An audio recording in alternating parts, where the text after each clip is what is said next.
lovely good morning and welcome to the Monday edition of the ICU TV Breakfast Show.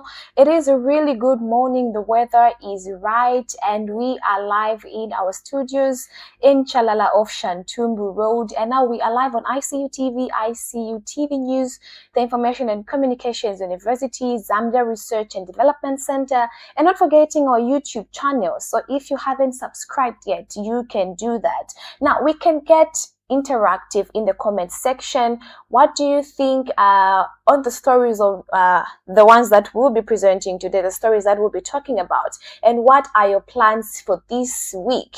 Now, just to go into our headline picks for today, we have President Hichilema urges engineers to drive economic transformation, and we have Musokotwani pushes water sanitation as economic priority in Washington, D.C.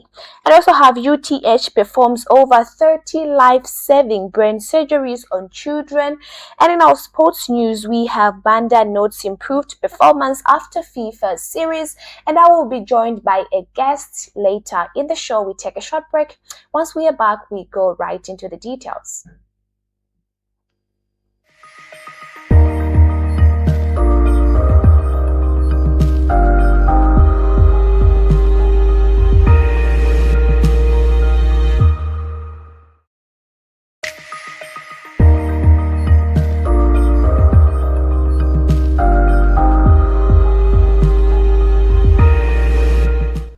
Well, thank you so much for still being with us, and I am your host today, Miriam Deborah Gamani. We'll be on this show together, so let's get it interactive. Send your comment section on what you think. What's your take on the stories that we'll be discussing this morning? And right into the story, we have President Hakainde Hichilema has called on engineers in Zambia to play a central role in advancing the country's economic transformation agenda. Now, he has encouraged them to contribute through innovation and high standards in infrastructure development. The president has stressed the importance of quality work and timely delivery in engineering projects. He has also urged engineers to embrace partnership that support economically significant developments across the country. Now, President Hichilema was speaking when he officially opened the 29th Engineering Institution of Zambia annual general meeting and symposium held in Livingstone under the theme Sustainable Energy, Smart Mining, and regenerative agriculture for an innovative circular economy. Now, this is a great move by the president, involving our engineers, just telling them what they are supposed to do, especially in their sector, to improve economic development in our country. And now next into the other story, we have the Ministry of Finance and National Planning has hosted a high-level engagement for finance ministers at the Zambian Embassy in Washington, D.C. Now, this is aimed at elevating water and sanitation as a core economic priority rather than a social service issue. Now, the meeting focused on integrating water security into national economic planning, with emphasis on its role in driving development and supporting long-term fiscal stability. Now, the initiative also highlighted the need for stronger investment in the sector to close existing financing gaps.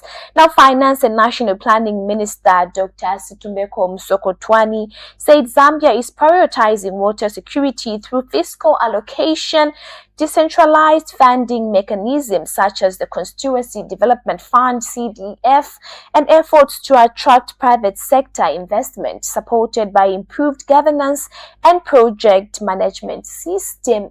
Now, sanitation and water, they are very important in any country, because these are the things that we live with on a day-to-day basis. When we look at water is very important.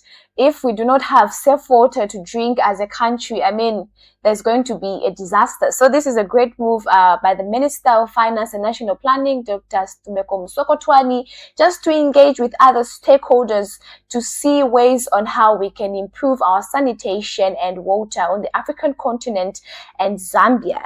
Now, to go on to the other story, we have the University Teaching Hospital, UTH Adult Hospital in Ndisaka have successfully conducted a 5-day pediatric neurosurgical camp, performing 32 major surgeries on children aged between 1 day and 16 years.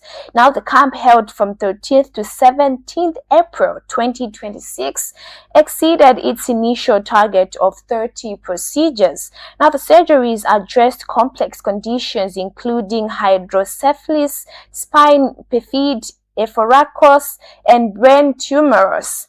These conditions pose serious health risk if left untreated, now often leading to disability and life-threatening complications. Now, the procedures were carried out by a team of local neurosurgeons supported by anesthesia and specialized medical staff.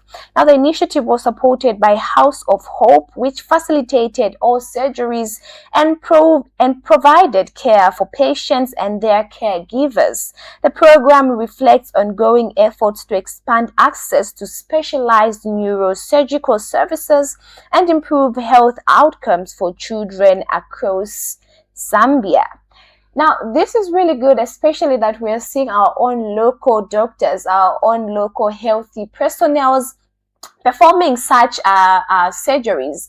It's really showing that as a country we are going somewhere, because most of the time we usually used to have other people, other healthy workers from other countries to come and perform such surgeries, but now we are seeing our own doing this. So this is really good. It's showing that we are really improving, especially when it comes to our health sector, because it's one of the sectors that is really important in our country. Now we are going to go on our first break, and once we are back, we will get into our conversation with our guests. Stay tuned. We are the dreamers reaching for the sky. At ICU, together we will rise. With knowledge and passion, we aim to achieve a future so bright, with more to believe. We're building The best graduating student, Masters in the School of Humanities. From Lusaka to the world, we stand tall and strong. Hi, I'm Genea Moyo, and I am ICU. We're rising high with education. Well, thank you so much for still being with us, and we are live for the Monday edition of the ICU TV Breakfast Show. Now, we have already discussed on some of the few stories that we have today, and what's your take? You can just send your comments in the comment section. This can be an interactive session. And now into our next story, we have works on the Chikankata Kasumu Road D387 have officially commenced, with constructors fully deployed along the 32-kilometer stretch linking the T1 to Chikankata. Now, progress is currently below 20%, reflecting the early phase of the project. Key activities underway include mobilization, land clearing, drainage construction, and road preparations. Now, these initial works are setting the foundation for the main construction phase. The project, valued at 365.9 million kwacha, is scheduled for completion in February 2027. Once completed, the road is expected to improve connectivity and boost the movement of goods and services for communities in Chikankata and surrounding areas. We have a report. We are in Chikankata district right here. Rehabilitation works on the D387 road from the T1 junction to Chikankata are underway, with physical progress currently below 20%. This is the latest update from the Residence Engineers report dated 17th April 2026. Now, the project is 7 months into an 18-month contract, representing 38% of the scheduled time. The current phase is focused on mobilization and early works following the rainy season. Of the scope is an upgrade from the current gravel road to a bituminous surfaced double seal surfaced road. We've reached, in terms of mobilization, I think the contractor is at about 90%. Work progress itself, we are somewhere around 20%. Yeah, in terms of the work period, Roadworks being what they are more to do with the earthworks and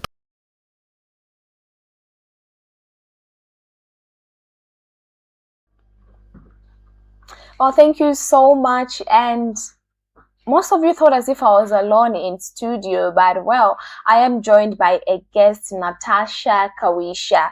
Now, just a little background on my guest today this morning. Now, Natasha is a student at the Information and Communications University, and she is set to travel to Namibia on Tuesday, which is tomorrow, to participate in an international cybersecurity competition and conference. Now, the event brings together students and experts in the field of cybersecurity to share knowledge, compete, and explore emerging digital security trends. Natasha, thank you for joining me in studio today. Thank you for having me. Thank you, and congratulations. This is a big milestone for you and also just the institution at large. Yes, it is. It really, really is. How are you feeling?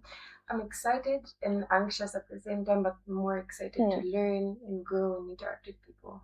Exactly. Now, how do you feel about representing the Information and Communications University at this cybersecurity competition and also the conference in Namibia?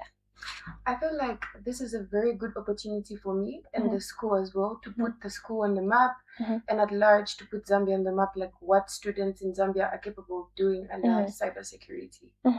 So now just take us through how has been your preparations for you to go and emerge as a winner, obviously, at this conference. So just run us through how has been the whole preparation.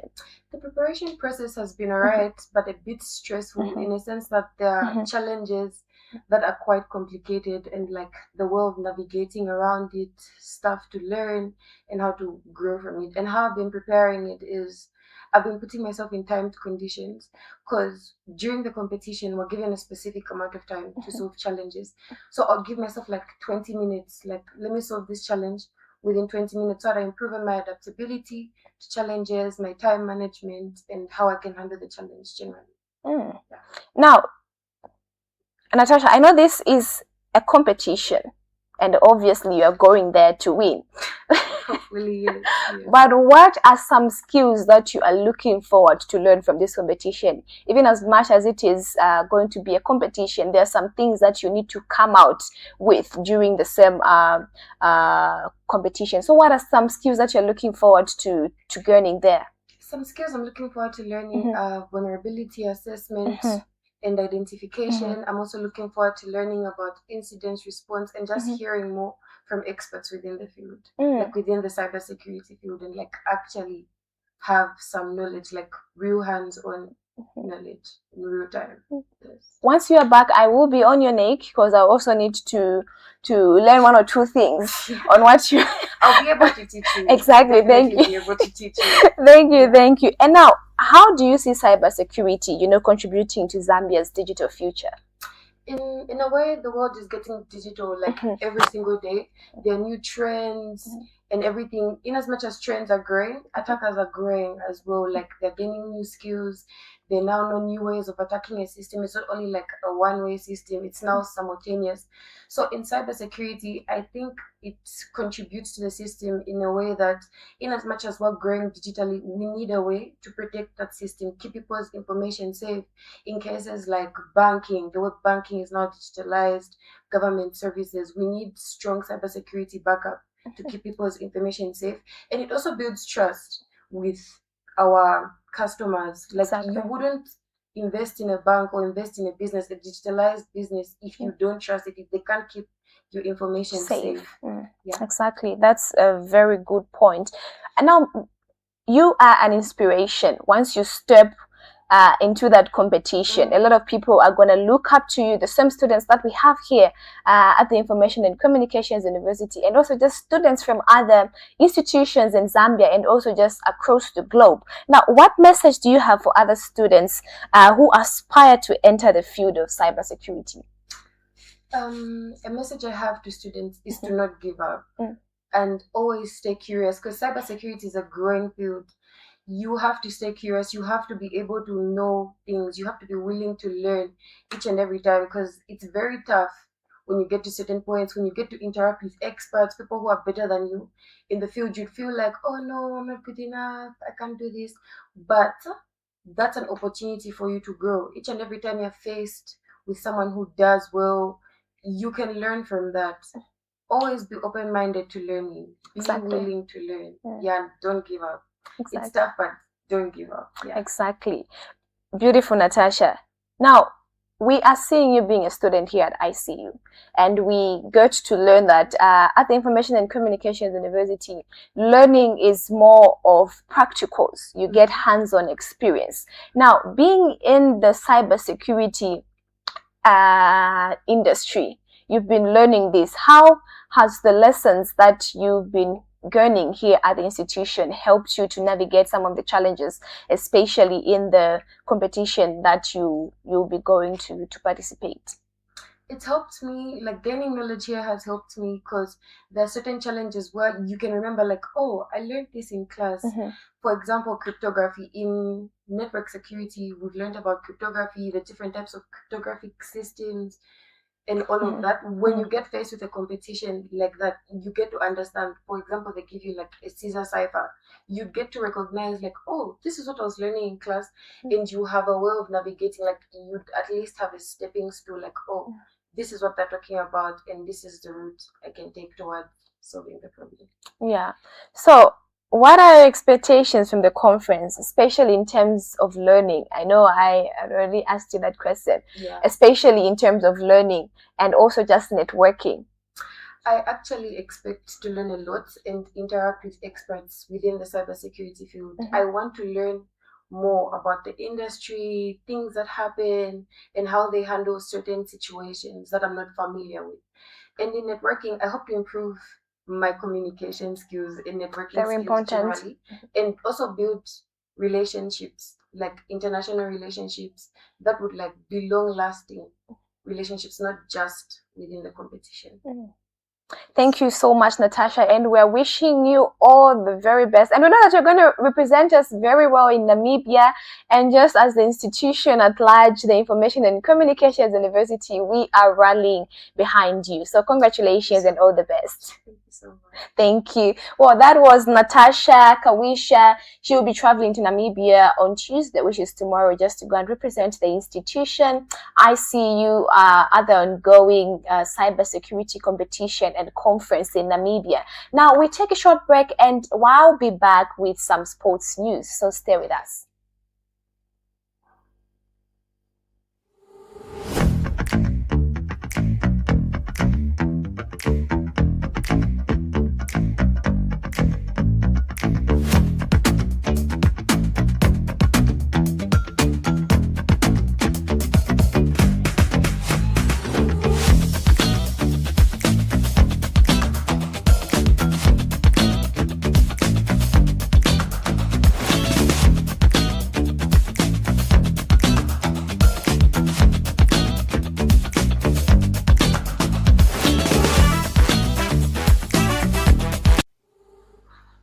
Well, thank you so much for Stu being with us on the Monday edition of the ICU TV Breakfast Show. Now, we have discussed a lot of issues this far.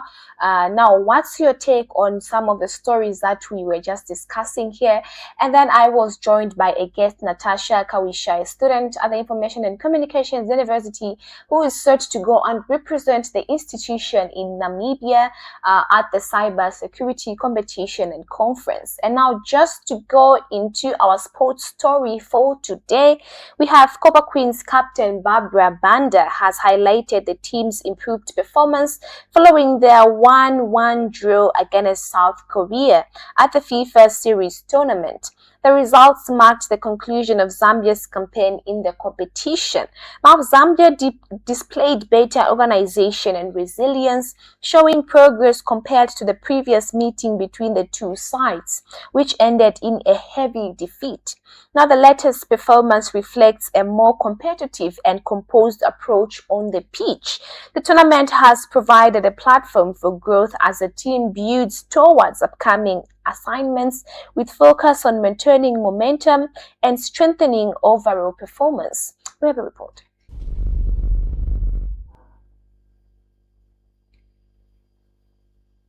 The result that we wanted, but all in all, I think we've done well in this last game.